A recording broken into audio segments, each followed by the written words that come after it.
Tomorrow, I am going to ruin his life. I have been with him for 3 years now. We planned on getting married when our lives settled down. I wanted to start a family with him. I loved him more than anyone else in this world. I have sacrificed so much for him, moved away from my home, turned down jobs so I could stay with him, and stood by his side as he started to go back to school. I gave him my world, and he cheats on me. I found out over a month ago. The scumbag got cocky, and I found out he was cheating on me with 2 different women. One is a TA at his university, the other his best friend's girlfriend. I am livid. I write this post choking back venom. I loved him so much. He was my world, but now he will be the world I burn to nothing but ash. I pay for everything since he quit his job last year to go to school. I was more than happy to help him. I make enough to support us both. The only upside is the student loans are in his name with no connection to me. It will hurt to push the scumbag out to sea, but I will survive. I have held out for a month, enough time to create what I call the day his world burns. Tomorrow we are hosting a party. I arranged for his family to come, but my family will sadly not be able to make it. I have packed everything valuable already, and the suitcase is in the back of my car. My brother will come during the event tomorrow to take the car that is in my name that the dirtbag drives to my parents' house. The joint account, which is all my money anyway, is already empty. The event will be great, and he thinks that it's for us to announce our engagement to his family. What will happen in reality is I will announce my departure from his life. I have already taken a job out of state and have lined up a new place to live. I will start by telling everyone what he is into, the screenshots of him asking his friend's girlfriend to piss on him, and the many other fantasies his degenerate mind came up with will be passed around. I will hand him the notice to vacate as I have already broken our lease. We need to be out by the end of the month. I will then end off by informing him I have already reported that he was sleeping with the TA of one of his classes the previous semester to the university, and that I'm sad that I won't see the fallout from that. His friend also has a message for him that I will deliver, informing him that his friend group never wants to see him again as well. And with that, I will leave. I will not look back. I will set his life on fire and walk away. And now in the comments, you better start your speech to his family with a recitation of all the ways that you have loved and supported him, and as it goes on, they can get more suspicious of why you were even saying all of this. Definitely need an update on this. I'm glad you found a job far away and have a new place secured. He deserves the fallout, and you have a new chapter in your life to look forward to. Damn, you have patience. I'm impressed. Best of luck in the new chapter of your life. Seems like a lot of effort to expend on someone not really worth your time. I'd just leave, tape the picture to the fridge and go. And OP replies, the truth hurts, more so because what you say is 100% true. He is not worth it. He is a cheating scumbag who ruined my life. The sooner I cut him off, the better. But I lost everything the night I found out he was cheating on me. A piece of me died that night. Maybe I'm terrible, but thinking of just walking away without making him lose everything that he took from me kills me inside. Nah, F him. Time for him to learn that actions have consequences, otherwise you know damn well he will do it again to the next girl. You were not just hurting him, you were bettering him, hopefully, and preventing anyone else from having to deal with that crap again, hopefully. Just walk away. Don't show up. Leave with your dignity, your belongings, your car, and your money. Leave him to entertain the guests and let his friends tell him why you left. The rest will not serve you well. Message the TA and his best friend privately and let them know, but hold your self-respect and don't lower yourself to his level. Be kind to yourself and mind yourself. I'm wishing you all the best. Honestly, this. If your intent is to make him hurt, just leave and delete him from your life. If you make a show out of it, get his rage, it would be much easier for him to let things go in the future. After all, you gave him an excuse. You showed your weakness. If you just leave and completely get rid of this person from your life, it would be a lot more difficult for him to digest, and it will be a lot more difficult for him to live with it. And now, onto the update. Yesterday, I was supposed to ruin his life. They say that hubris is the downfall of man. Yesterday, I planned to ruin his life in front of his entire family. I worked for a month to create the scenario that would cut him the deepest. I had patiently waited for the chance to storm out of this world in a blaze of glory. And then I hit the front page of Reddit. I realized I had screwed up when he was not answering my texts and had not shown up hours after he told me he would be home. I had hoped that it was a happy accident, literally a car killing him before I had the chance. But no. I don't know how many men in the world are currently cheating on their soon-to-be fiancé with their best friend's girlfriend and a TA. However, the one who mattered in my plan found my Reddit post. I called his mother and found out that he had run home to his parents. He told them that we had a fight and that we were probably through. I was, and still am, livid at myself. His mother asked me what had happened, as he left out a few details. So I decided to tell her that he was cheating on me with a TA and his friend's girlfriend. I soon heard shouting before she hung up. I texted my ex that he had until morning to return my effing car before I reported it stolen and sent the screenshots of all his texts to his parents and siblings. My car was sitting in my driveway when I woke up. I contemplated sending the screenshots anyway, but his mother sent me a heartfelt text yesterday apologizing for her son's actions, and I feel they deserved to be spared from his degenerate actions. I and my father will be moving all of my stuff today, and I won't be coming back after that. I know you'll be reading this, you cheating F. You're a cowardly piece of crap. Just know that I am not above sending out all of the screenshots if you ever dare to come back into my life. Oh, and your ex-friends all know about your piss and scat fetish. I can't control what they do with that information, so good luck with that. And now in the comments, well, at least you avoided a potential murder-suicide, so there is that. That's exactly what I was thinking. This plan could have gone wrong in a lot of other ways. I'm just glad that she got out safely and can move on with her life. I feel sorry for this dude's mama because it sounds like she didn't raise him to act like that.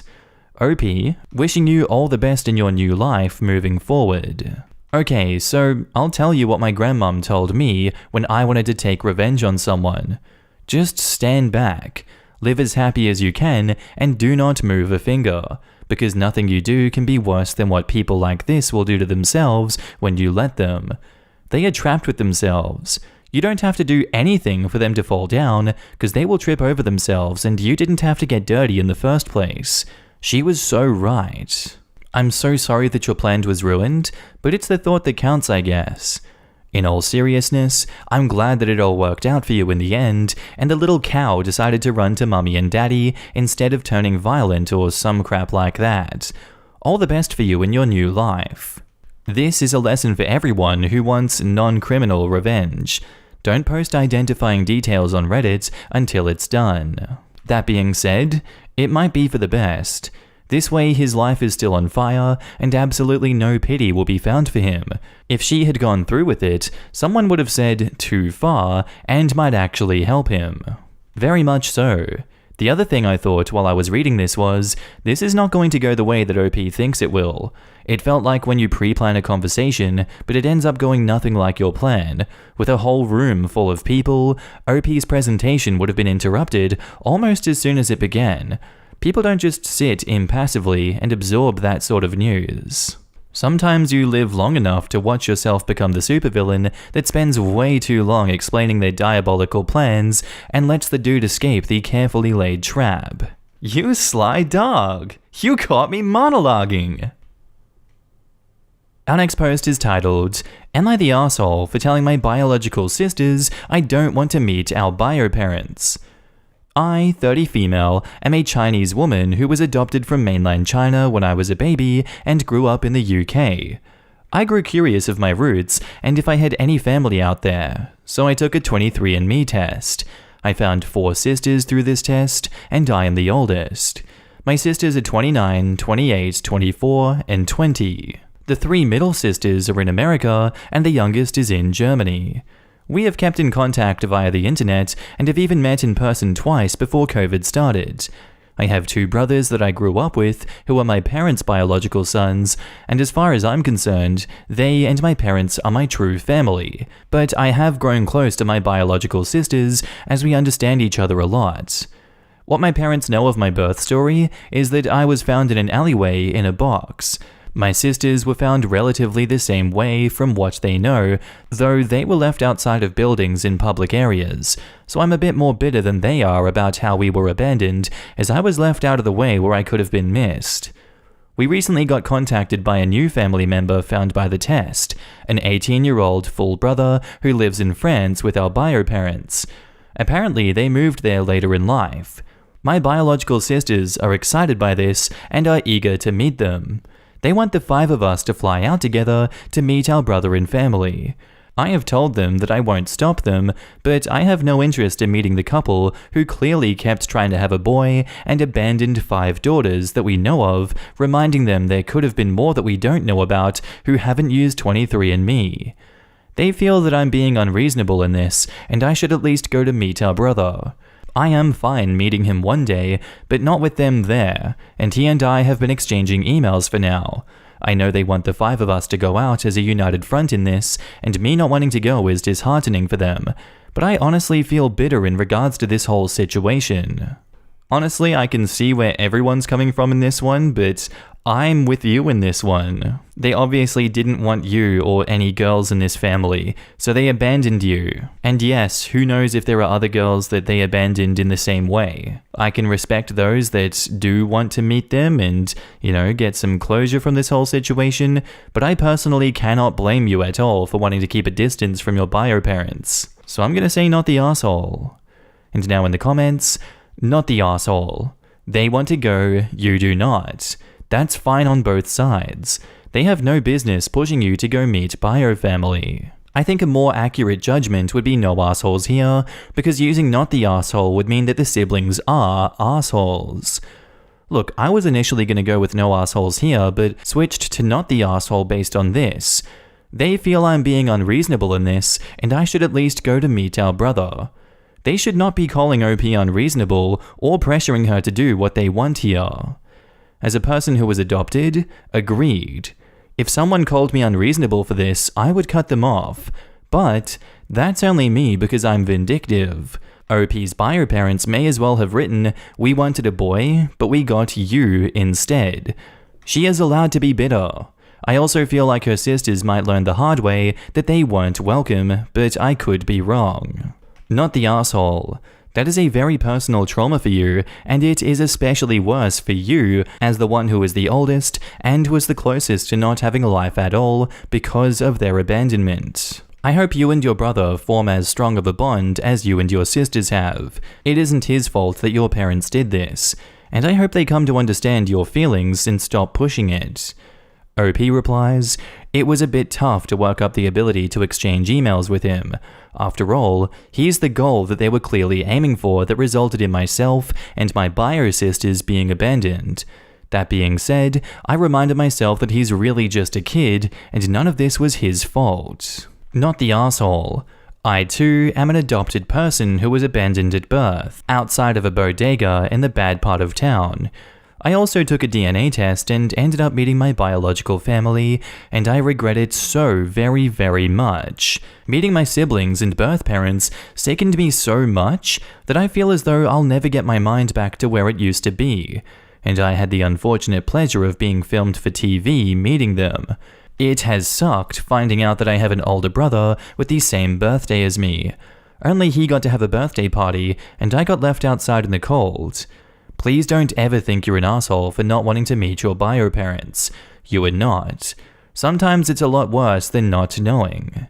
And OP replies, "I am so sorry. The idea of being filmed for that, it makes me want to throw up. I'm sorry that you had to put up with that. I can imagine why that would suck finding out that your older brother had the same birthday as you. I was left in the alley in winter. I'm not sure of my exact birthday. We have a rough estimate, but nothing more.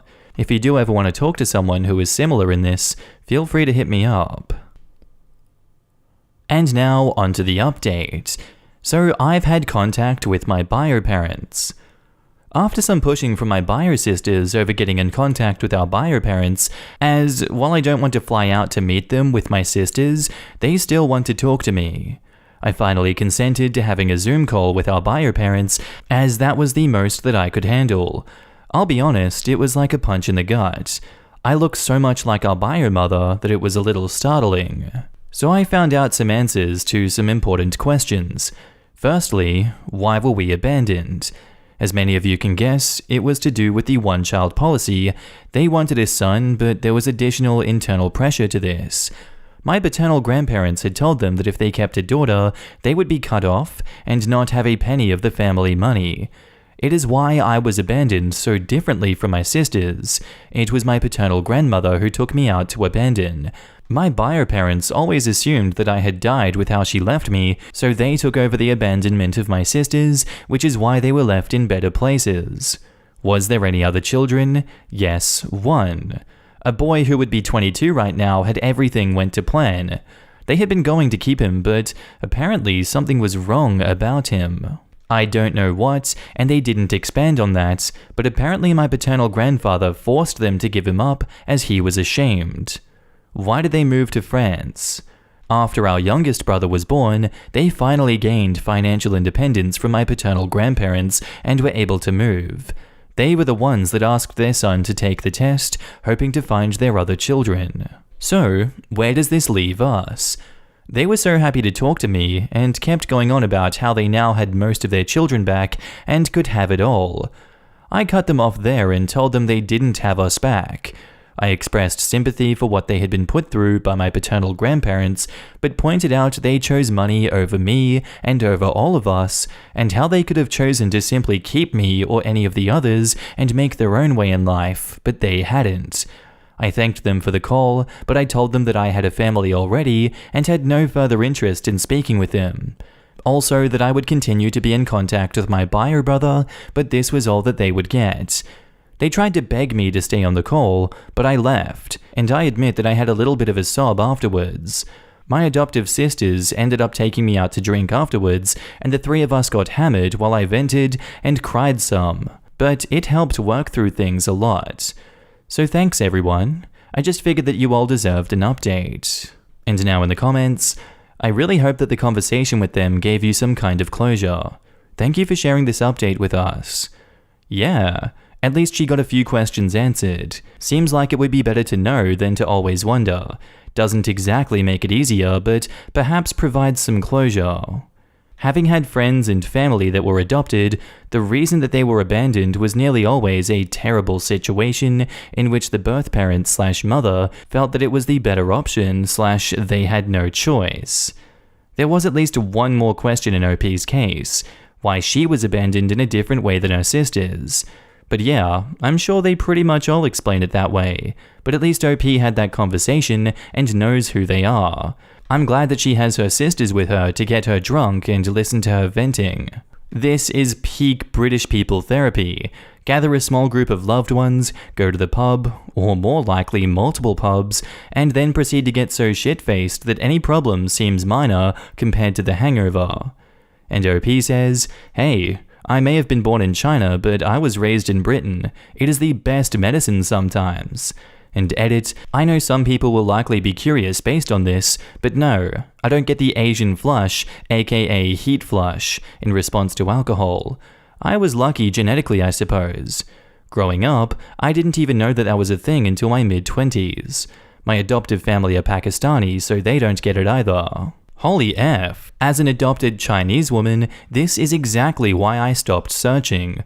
While I think it would have been incredible to find siblings, the nightmare of finding out about my bio parents is all too real. There are so many scenarios that are just too heartbreaking to even think about, and this is one of them.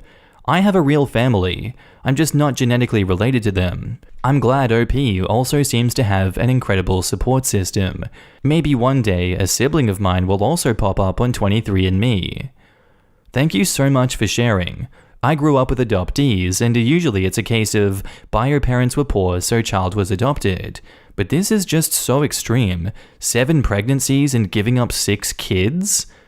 Yes, I'd assume that most people who don't find their bio parents from international adoption were given up by parents who either have a big secret or they are too poor to afford DNA tests.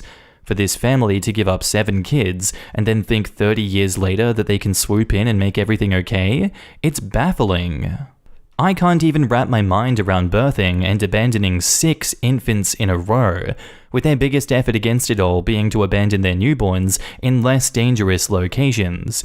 And how on earth did they explain all those full-term pregnancies to their friends and neighbors? Not China, but from Taiwan, and my paternal grandparents had 5 daughters before they had my dad, their first son. They ended up giving away 2 daughters, one to childless neighbors and another one to childless extended family to raise. When my dad was born, my great-grandmother, his grandma, basically put the entire family's land holdings in his name the minute he was born, completely bypassing my grandfather, her son. Asians really do love their boys. I went to a university in Guangzhou, and one of my roommates was in a serious relationship with his girlfriend where they were almost ready to get married, but when he met the parents, they told him that they basically raised her to be married to a rich guy, and his family is simply not rich enough. His girlfriend sided with her parents, and she broke up with him. He cried the whole night when he came back that day. It was heartbreaking. And on that note, I'm gonna end the episode, guys. I do hope you enjoyed, and I'll see you in the next one. Bye.